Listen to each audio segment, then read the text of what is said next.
There she is. Am I on? Welcome, welcome. Lovely you. shoes, by the way. I'm All sorry, right, I'm well, a you know. girly girl right now. Business and shoes, right, ladies? That's what it's all about. Good morning. Wow. I had to follow this. Right? Woo! What a morning. You know, I've had a whole morning with the Goldsteins. First with Bibi up here, sharing all this amazing stuff and bearing her soul because she's got grit. We're going to talk about that today. And then, of course, I was up in the suite this morning. Bibi's daughter, Julie, who has started a business. She is at Salon Republic in Hermosa Beach. I highly recommend. She did my hair. And while I was, yeah, she's here in the room. Where are you, Julie? Are you here? There she is. Give her a hand. She's been busy. And of course, while I was getting my hair done, Mr. Goldstein, I've had the full family effect this morning. Mr. Goldstein was telling me about why instead of talking about grit, which is the new black for women entrepreneurs, this really should be a male empowerment talk, right? He was hoping. So I'm thrilled to be here. I love Manhattan Beach, the South Bay. It's a very special place in my heart. The South Bay is really where my business got real traction, and speaking actually to this conference some years ago through the introduction of Deborah Lazone, thank you. And so I love being here. And what I'm going to talk with you about today is grit. And I don't know what conjures up in your mind when you hear the word grit, but it's through the years and through the ages probably not a word that was associated with women, right? Women who were nice, women who were kind, women who were helpful, right? Grit kind of gets us thinking about a woman who might be, well, mean, bossy, right? Wants her own way, controlling. We're going to talk about that. And the reason why we have to talk about it is because if you want to achieve all the success that's really destined for you today, you're going to need grit in your back pocket.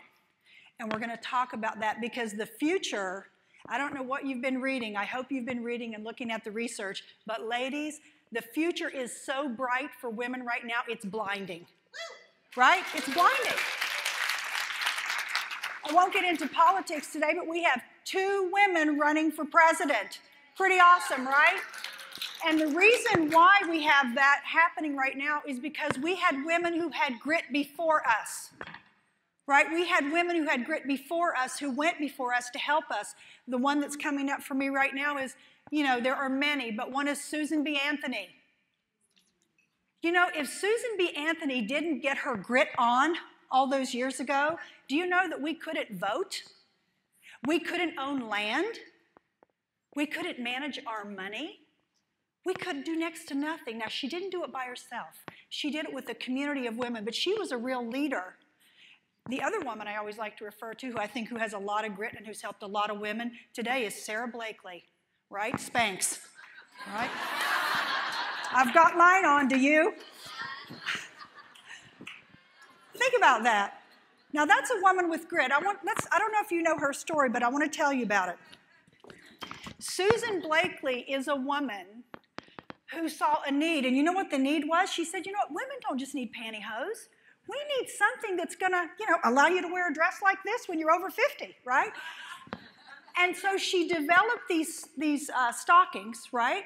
And she went into Neiman Marcus, and what's your first name? Margie. Will you play along with me? Yes. And Margie, let's say Margie was the one behind the hosiery counter in Neiman Marcus. She didn't ask Marjorie if she wanted to try on her invention. No. She said, Marjorie, come.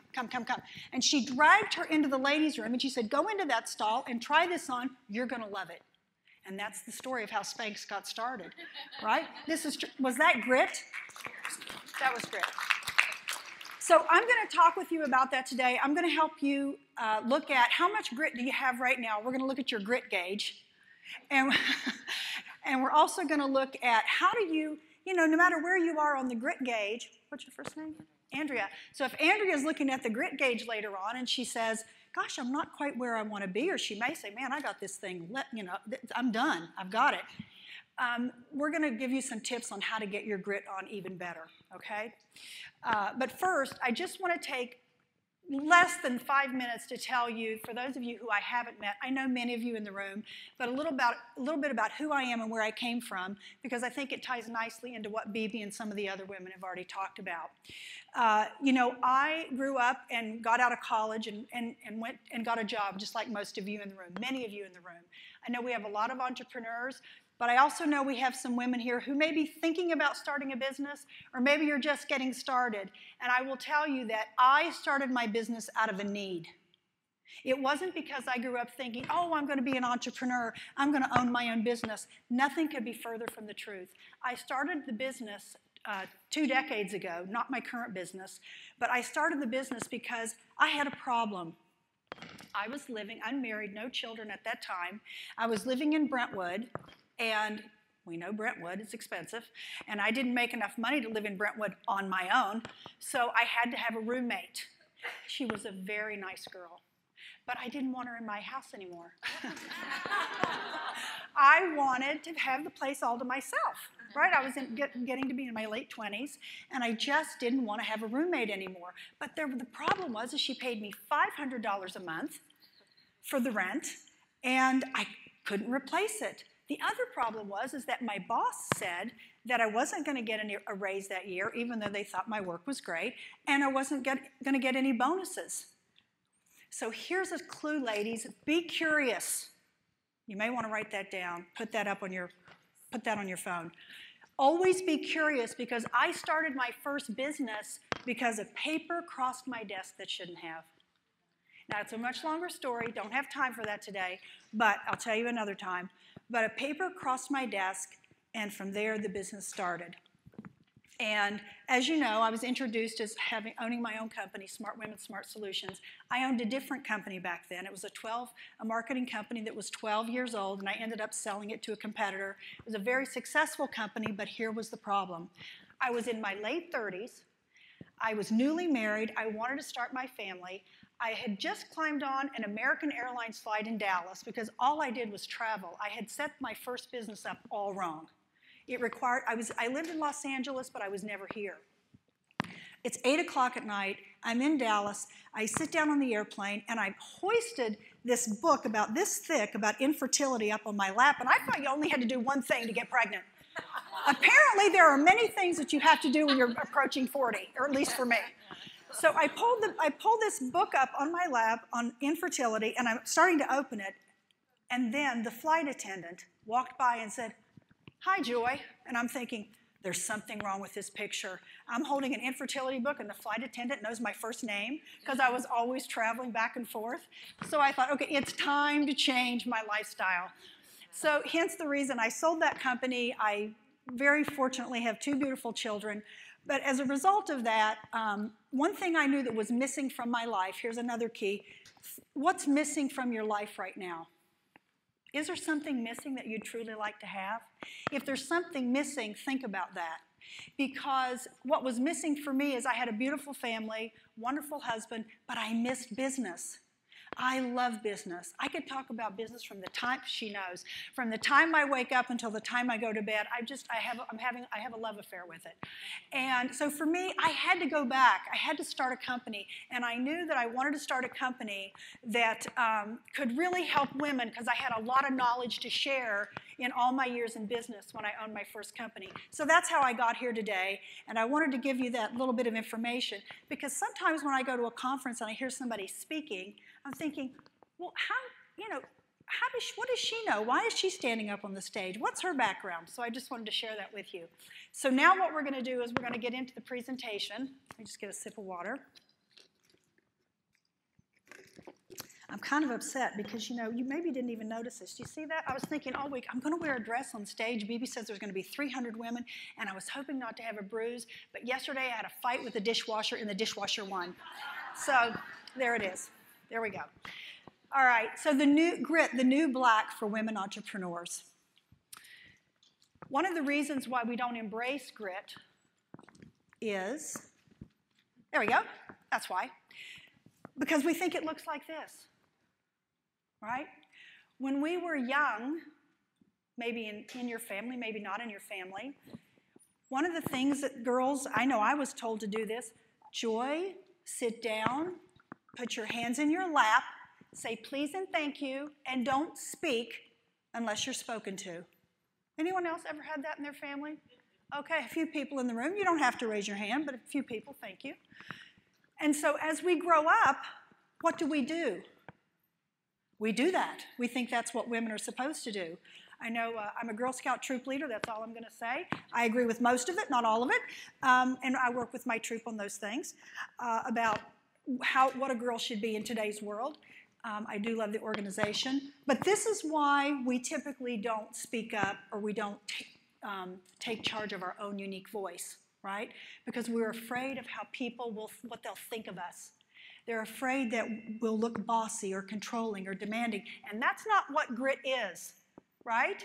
When Bibi was standing up here this morning talking, she didn't seem that way at all, did she? But what she was sharing with you took grit because it was hard for her to talk about it, right? But she did it because she knows that she's passionate about it and she wants to spread the message so she can help more people, right? So she has grit. So it's very, very important for you to know that, to have that, and to speak up. And here's the other reason why that you must start speaking up and you must hone your grit.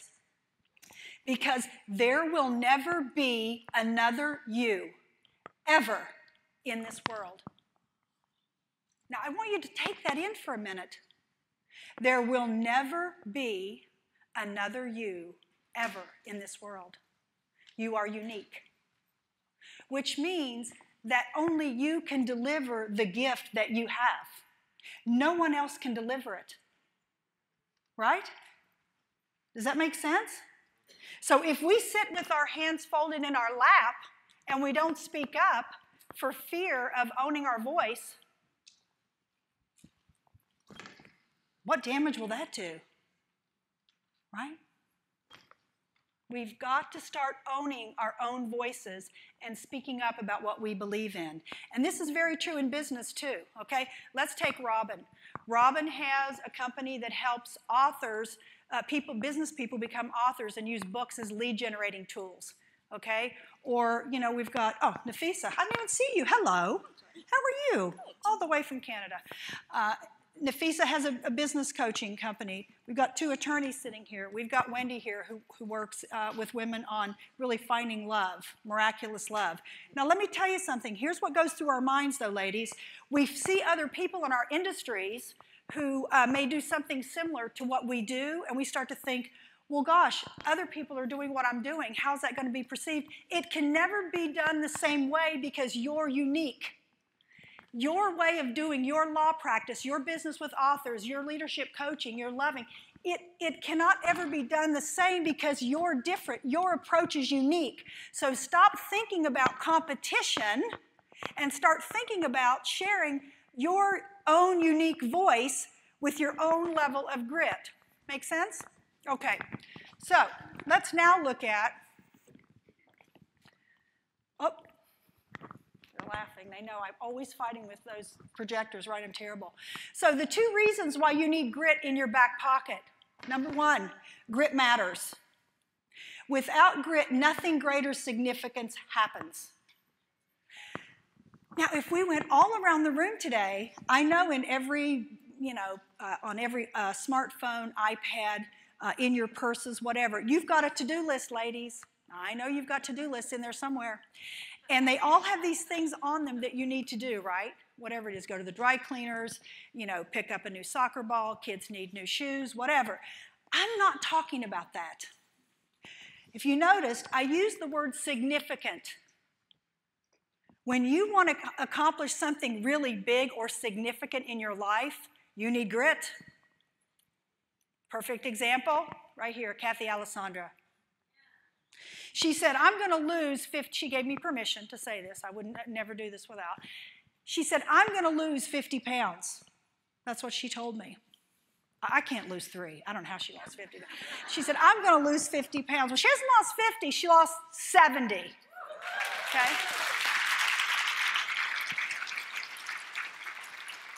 But you know what? That's significant.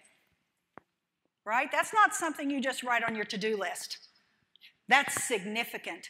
And so when you have a goal, if you're sitting here today and you have a goal, whether it's professional or personal, that's really significant to you, you need grit. You need your grit on. You need to own your unique voice, you need to speak up about it, and you need to feel empowered to take that on and do it. The other reason you need grit in your back pocket is grit ignites. Your biggest breakthrough ideas depend on grit because grit ignites your spark and it sustains that burning fire, that flame, right?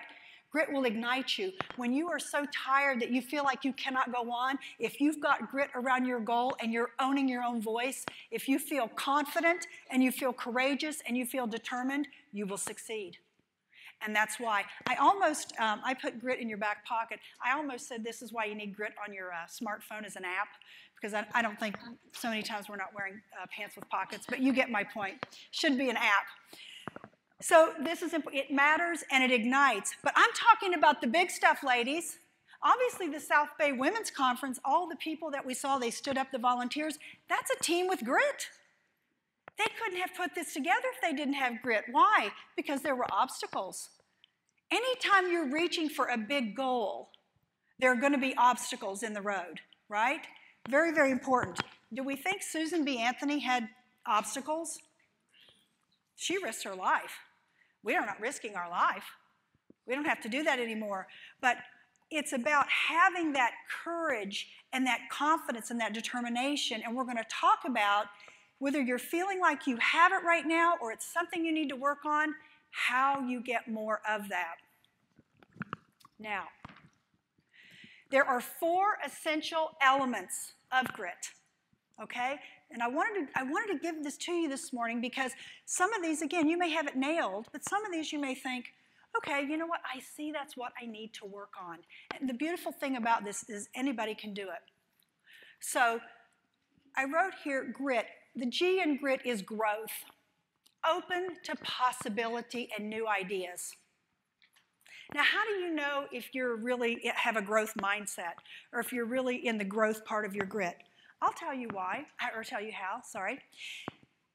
When you're speaking with someone, and I was speaking with someone just yesterday, I made a suggestion, and here's what she said. I don't think that'll work. So I said, well, okay, maybe you're right. So then I said, well, then I made another suggestion. No, that's not going to work. No, no, I don't think that's good. So this is how the conversation went, right? No matter what you said, it was this downward spiral that nothing was working. That's not a growth, that's not using your grit, that's not a growth mindset. You've got to be open to new possibilities and new ideas. You know why? Because when you're pursuing a goal that's significant, you will need to course correct along the way. Success is not in a straight line. It is not in a straight line. If it was, everybody would be doing it. So you've got to be ready for these highs and these lows and these highs and these lows, right? So make sure, are you really open? When people are talking to you, are you receptive and open to new ideas? Or are you just every time someone says something, you start thinking about what could go wrong? Be honest with yourself. You don't have to tell me. You don't have to raise your hand. You don't even have to tell your neighbor. But think about it really for yourself. Resilience. I love this word, resilience. And I will tell you that the person who teaches me on a daily basis more about resilience than anyone else is my daughter. It's taking adversity and making something positive out of it. Finding the silver lining, right? It's taking lemons and making lemonade, right? Resilience is important. And I do want to say that when things happen, when things don't go the way that you had hoped they would go, and this will happen many times in your life. It happens weekly. And if you're a business owner that's growing, it's happening like every few minutes. I'm kidding. But if you're experiencing ups and downs, it's okay to go to bed and pull the covers up over your head and say, I don't like this and I'm just giving up. That's okay. It's okay to cry. I encourage tears. I haven't cried yet this morning. This is new for me, right? So it's about taking that time and acknowledging that you don't feel good about it. But here's the important part. It's then when you sit up and you say, okay, enough of that. Dry the tears. What do I need to do now? Right? And coming out of that resilience, Practice being more resilient. Make lemonade out of lemons. Intuition, okay? You've got to be able to access your core. You've got to be able to access your internal voice. You've got to be able to know intuitively what's right for you. And there are, to give you 2 tips, easy to do. The 2 ways to become better at your intuition is solitude, practicing being by yourself and liking it, you know? When I was in my 30s, I used to say yes to everything. I wasn't really in tune with my intuition, and I always felt like I needed to reach outside of myself. But in my 40s, you know what? I woke up one day and I'm like, you know what? I kind of like myself. I'm all right. And then I enjoyed spending time alone with myself and practicing that solitude. And it is amazing the deeper answers that come from that. Another great tip is, does anybody here have a spiritual practice? You don't have to raise your hand, but a spiritual practice. Meditation, journaling, prayer, whatever it is, have a spiritual practice every day. And your spiritual practice doesn't need to take more than 5 minutes. But by having those 2 pieces, you'll start to access deeper levels of your intuition. Last one's tenacity. I love that word. Isn't that a great word? Tenacity. It just feels good when you say it. Tenacity. Giving up is not an option. I believe Kathy had a lot of tenacity when she was working on that goal. It wasn't an option for her. And you know what? Tenacity is what makes you cross the finish line. Tenacity is what you see the goal in sight, but you feel like I'm not going to make it. I have to imagine. I've never run a marathon, but I've got to imagine it like mile 22. People tell me that that's the moment where you feel like giving up, but that's that tenacity that helps them continue on and cross the finish line. So growth, resilience, intuition, tenacity, that's grit. That's grit. Now, this is great. I didn't plan this, but this ties right into the morning based on what people were saying. Here's the other good news. Your level of education has absolutely nothing to do with your grit. Nothing. It doesn't matter where you are in your level of education. My daughter came home last week from school and she said, Mom, we took the IQ test. And I thought, oh, really? You know, I said, okay. And she said, oh gosh, I hope I get a good score. I hope I get a good number, right? And I said, honey, I don't know what number you're going to get, but it doesn't really matter. You know, your IQ has no bearing on how successful or what you can accomplish, right?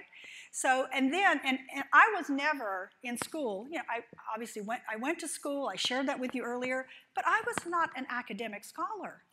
You know, and I too, just like my daughter, probably just like many of you in the room, if you admit it, and you may or may not want to, that when you took your IQ test when you were young, you know, what's your first name? Jane. If I was sitting next to Joni, I think, God, I wonder what score she got.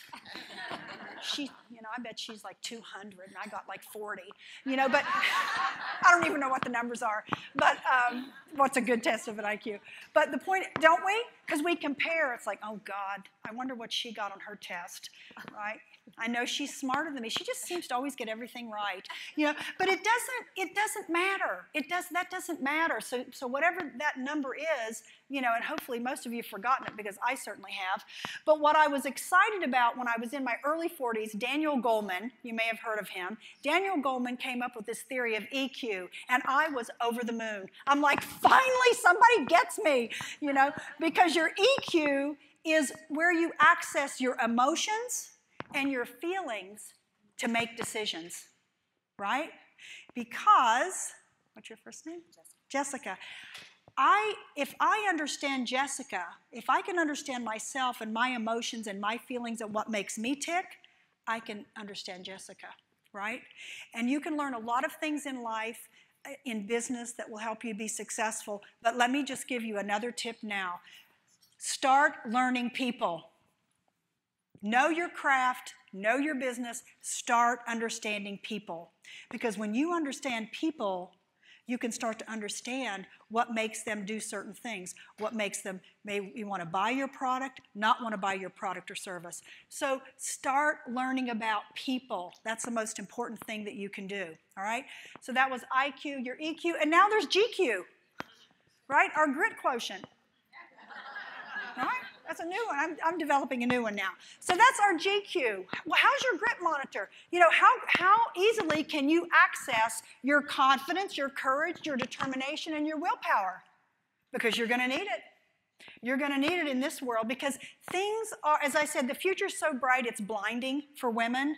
But the women who are really going to accelerate at a fast pace are the women who are going to get their grit on. Now, what's the reading of your grit gauge? So here's just a little monitor where you can just check it out yourself. Check on yourself. Again, you can share it or you can just keep it to yourself. But if you find that you're living in a more fearful place and not really speaking up in meetings or not really owning your unique voice, let's start working on that, right? Let's start thinking about how can I, do I need a bit better growth mindset? Am I being resilient or am I just taking too long to recover from some of the setbacks I've had, right? How's my intuition, right? Am I tenacious about the goals that I have? And on the other end is, again, I've already talked about it. When your grit is on, you're feeling good, you're feeling confident and courageous, right? Now, I got to tell you, somebody said to me, I think it was Julianne Stiddick, who's going to be doing the breakout later. You'll hear from her on Image. Fabulous. She said to me about 5 minutes before I came up here to speak, she said, "Are you nervous?" I said, "Heck yeah. You kidding? Heck yeah, I'm nervous." It's anytime you go to do something, and I say this because if you're sitting there and you're looking, you're like, gosh, you know what? I don't know. Like, I feel like I'm like at a 4 or 5 today. I don't feel like I'm, up there at an 8 or a 10. Everybody goes through this, but I'm going to give you some tips on how to improve it. The one key question you need to ask yourself that will unlock the mystery of reaching your desired level of success, okay? This is a great question, and I love this. Does your why match your try? Does your why match your try? This thing, this idea, this passion that you have, this goal that you have, this is your why, okay? Is it equal to the try, the effort that you're putting forward, right? Or is your why here and is your try here, right? If your why is here and your try is here, you probably have a nonprofit.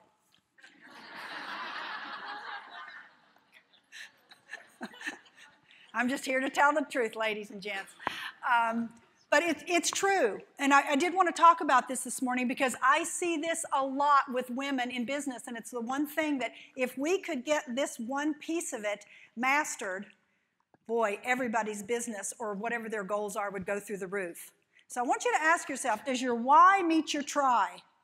Or are we just saying we're so passionate about something, but we're not really willing to do what we need to do to make it work, right? And I'll give you an example. You can drive a car, maybe some of you did, drive a car here today that's out of alignment. You can drive a car that's out of alignment for quite a while, right? I mean, I've done this before. You can drive a car that's out of alignment, but what happens if we don't ever align? Well, the car breaks down. There's a danger, right? The tires, she's got it. Have you been driving a car that's out of alignment? You seem to know a lot about that. But the car can break down. It can cause damage. You can get injured. It's a risk, right? So, and if I'm like this looks awkward, doesn't it? It's hard to stand like this for very long. Actually, I got to tell you, I was practicing it the other day when I was practicing my speech. So, but doesn't this is easier because it's equal. Your why and your try have to have equal intensity. They have to both shine as bright. So I want you to ask yourself honestly that question today as you're thinking about what goals you're working on and what are the steps we have to take to make them equal. Well, part of your why and your try, it has to be about getting your grit on, right? It has to be about getting that grit on to succeed. Use your grit wisely. Ladies and gents, grit is not on will call. It's not on will call. We can't just get it and access it at any time. It's something that you want to make sure that you are using for your most significant goals. For your most significant goals. If Kathy, in her quest to meet this big goal of losing 70 pounds, right? If she put all these goals in front of that, if she said, well, I'm going to redecorate my house, and I'm going to build my business, and I'm going to, I'm just trying to give me some others. Come on, throw some things out here. All these things that you could have put in front of that, because you had other goals, right? You had other goals that you wanted to meet in your business and personally. But here's the thing. She always made sure that her greatest energy and grit were saved for this big goal of losing the weight. Am I right? She didn't let anything get in the way of that, but I guarantee you she also didn't put it on will call. She didn't put it on will call. She planned for every bit of this success that she's had. So the question you have to ask yourself, again, getting back to the why and the try, is the goal that I'm working on still worth pursuing? Is it worth pursuing? Am I really willing to make my why and my try equal, right? If the answer is yes, do I need to look at ways to do it differently? Because if I always use Monday mornings for business planning and review in my office. If I go into my office and I look at what I'm working on, and if there's a goal there, if there's a milestone that, and all the women that I work with, we call them 90-day rocks. If I'm working on a 90-day rock, and for some reason the goal never moves. We never move it forward, it stays there, nothing is happening at all. I have to ask myself, don't I? Is this still worth pursuing? Do I really want this goal? Well, maybe not. Then it gets crossed off the list. But if I really want it, I've got to show up in a different way to make it happen. I've got to show up in a different way because what I'm doing currently isn't working. Okay. 3 ways to get your grit on. So here are 3 tips. And actually, I'm going to put all 3 up because I changed my mind this morning. Yeah, like I never do that. I changed my mind this morning. Really, number 2 should be number 1. Be passionate. Be passionate about what you're doing. And I know that we hear this a lot. Passion's become a bit of a buzzword, which is really kind of sad because it is important to be passionate. But as many of my clients in the room will tell you, I always say, find your passion and then look for the money trail. Okay? I'm not a big believer. You know the quote, follow your passion and the money will come? I don't believe that. I'm sorry. I don't believe that. And if there's somebody in the room that does, I'm happy to talk to you about it at the break. I really am. So, when I'm working with my clients, find your passion and then look for the money trail so that you can earn an income. And you say, well, Joy, it's not all about money for me. It may not be just about money for you, but here's the thing, ladies and gents. It's not about money for you. It's about what you can do with the money to help others. It's kind of like what Bibi was talking about earlier. She has this conference. The donations go to these girls for higher education. I want you to think about all the women in the South Bay who aren't here this morning. Maybe some women wanted to come this morning, and you know why they didn't? It's hard for us to believe because we're here. Maybe they didn't have the money. So money's important. Money gives you freedom and it gives you choices. So make sure that whatever you're passionate about, you find a way to monetize it so you can use the money to help others. Be persistent. I had a great mentor many years ago. I've been very fortunate to have great mentors in my life. And one of the things that he taught me was, Joy, no doesn't mean no. No just means no today. Go back and ask them again tomorrow. It was sales and marketing, and he was right. So be persistent with your goals. Be persistent in the ask. Ladies, I want you to start asking more often for what you want, both at home and in the office. I want you to start asking for more of what you want. And last but not least, be a part of the pack. Okay? Get with a pack of women who always have their grit on. Because if you are running with a pack of women who've got their grit on, it's easy for you. Because you talk the same language, you support each other, you're there for each other, you're a tribe, right? So make sure you're running with a pack of women who have their grit on. Very, very important, because they will encourage you. And I'm going to close today with this quote, that well-behaved women rarely make history. right? And it kind of gets back to the little girl at the beginning when I first came up here who looked not too happy, right? And I certainly know my daughter wouldn't want to play with her. So, because she just looked like a very bossy girl. But it's about having empathy. It's not about, again, it's not about being controlling. When you say you've got grit, it means you're practicing smart grit, right? You're confident, you're courageous, and you're paving the way for other women. Oh, here it comes now. I'm going to get emotional. You ladies, you have to have your grit because it's the only way that other women in our communities and in the world are going to see what's possible. You've got to stop being so well-behaved and start speaking up. It's not only for you, it's for your neighbor who didn't hear this speech. You've got to go home and tell her to speak up. We don't know what's going on in homes in your neighborhood. Probably some things that we wouldn't be proud of if we could see what other people are living and dealing with. You know, I don't know how many years I've been coming here, but every year, and I hope I see her today, every year I come here, I think it's been 5 years in a row, in the afternoon, there's always the same woman there cleaning the bathroom. And I know her. We talk one day a year at this conference. And I always stop and ask her how her family's doing.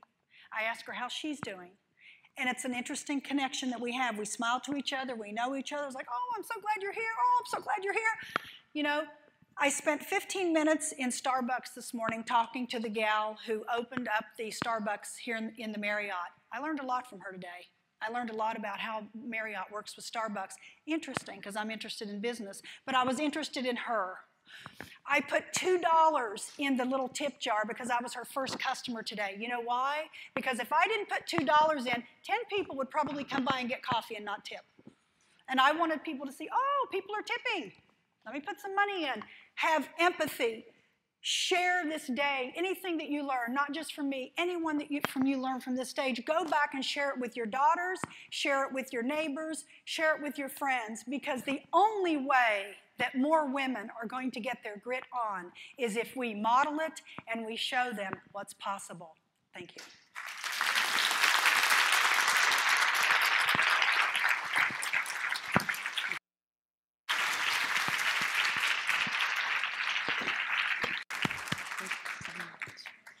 All right, I don't know how many of you ladies were taking notes, but I know I certainly was. I certainly was. There was a lot of really great information there, lots of really good nuggets. And you know what? You're in the moment and you're listening and you're nodding and you're saying yes, yes, and you think, okay, I'm going to remember this. But I wanted to make